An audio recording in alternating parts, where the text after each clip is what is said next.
And what's up, world? You are in tune to the Marvelous Talk podcast with two of the fabulous three here representing. As for myself, what's up, Max, man? How you doing? Man, I am doing good, bro. How are you? I am excellent, man.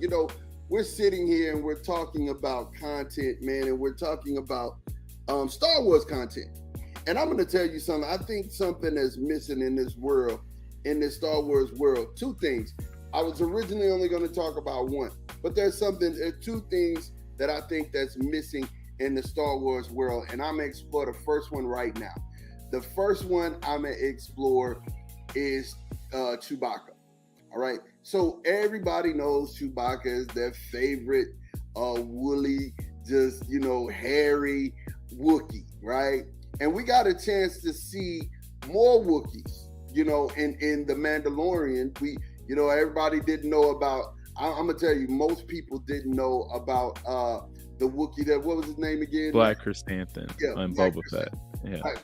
Most people don't know about Black Chrysanthemum, right? So you have this whole world of the Wookiees that you got with Han Solo. You found out that Han knew how to speak Wookiee, which is what saved his life, right? And so you have this. It's an undeveloped character, and I think what's happening in the Star Wars universe is they're not developing their characters. They're not fleshing them out, so we don't get a chance. This new generation doesn't get a chance to be plugged in, right? We were plugged in A New Hope 4, 5, and 6 because those characters were really fleshed out. Luke was really fleshed out. Yoda was really fleshed out. Obi-Wan wasn't fleshed out, but Vader was. You know what I'm saying? And even Princess Leia was, right? So we got these characters who developed in front of our eyes and they were fleshed out, and we got a chance to really understand them. And I'm going to tell you, in the Wookiee world, there are a whole bunch of Wookiees. There's a whole planet of Wookiees. Why are we not? What? Because the diet, we wouldn't understand them? We wouldn't understand. Come on, tell me, So, Mac. what do you want to see from the Star Wars universe about Wookiees? Do you want to see a show based on Kashyyyk or Wookiees, or like a Chewie show about his adventures? Because in Solo is our first technically like chronological sighting of him. Or no, in episode 3 you see him for a second with Yoda. He's like 104 years old. He's already lived a long life before any of that stuff happens. So he's like 80 in episode 3. Right. So what do you want to cover? You want to cover the upbringing? Do you want to cover this? And I'll play devil's advocate a little bit this show. So tell me what you want to see. That's good. That's exactly what I'm talking about, Max. Why not? Because we know he lived on past Leia. We know he lived on past Han, right? Why not have Chewbacca as an old man, just thinking through all of his experiences, right?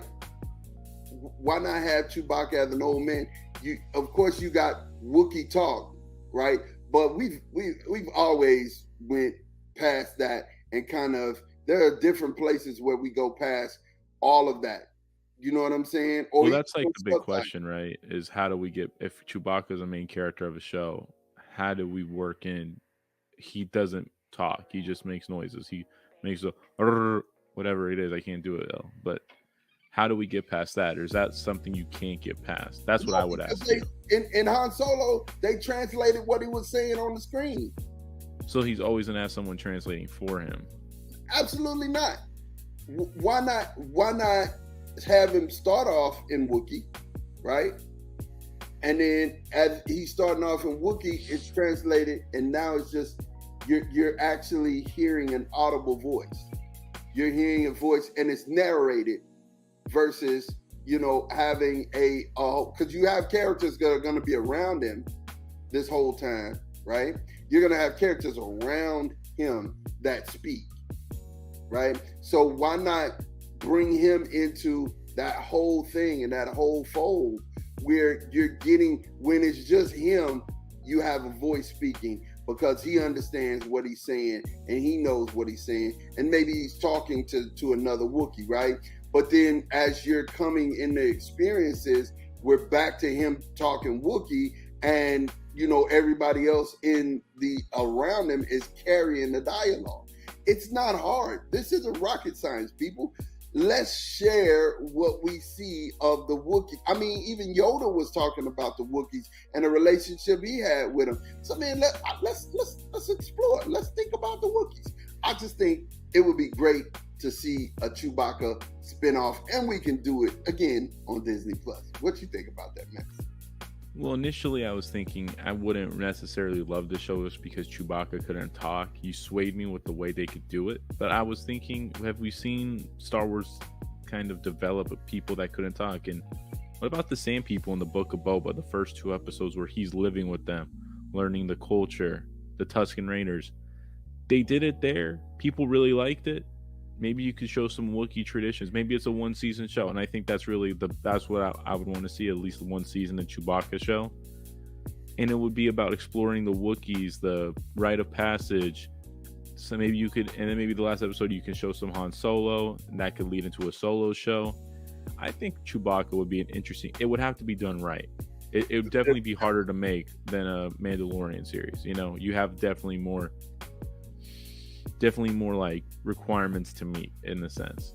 Yeah, because there's so much ambiguity within in the language that it's just going to be hard to kind of tie everything in. But I think you could do it, and with one, I agree with you, 1 season, and you chronicle his life from the early times, showing his rite of passage, showing all of those kind of things, all the way to the end and surviving. And maybe he's just standing over the not pictures of them both, but standing over relics that he have, like, you know, standing over Leia's gun and you know, Han's vest. Well, they said he has a family in Solo, or he said tribe. Well, Han said he said wife and kids or tribe, and then Woody Harrelson was like, what's the difference? Yeah. So you could explore that.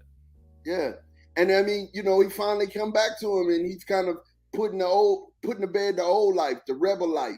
You know what I'm saying? And going back into, you know, just being Chewbacca, you know, in as a Wookiee, right? You know, I mean, I just think it's a way that we could do it to where everybody would be happy that you got some Chewbacca content. I just think. He's just been in the background for so long. He's been relegated to kind of like comic relief of just being a big Wookiee guy in a dog costume, basically, would quote Harrison Ford. Basically. But I thank you guys, man, for listening to us. Again, we just, you know, ideas, and we want to make sure that we give you the best in Star Wars and Marvelous Talk content. So definitely, if you want to rock with us, make sure you hit that like and subscribe button so that when we do go live, you'll definitely get those notifications. As for me, as for Max, we will holler at you guys later. Peace.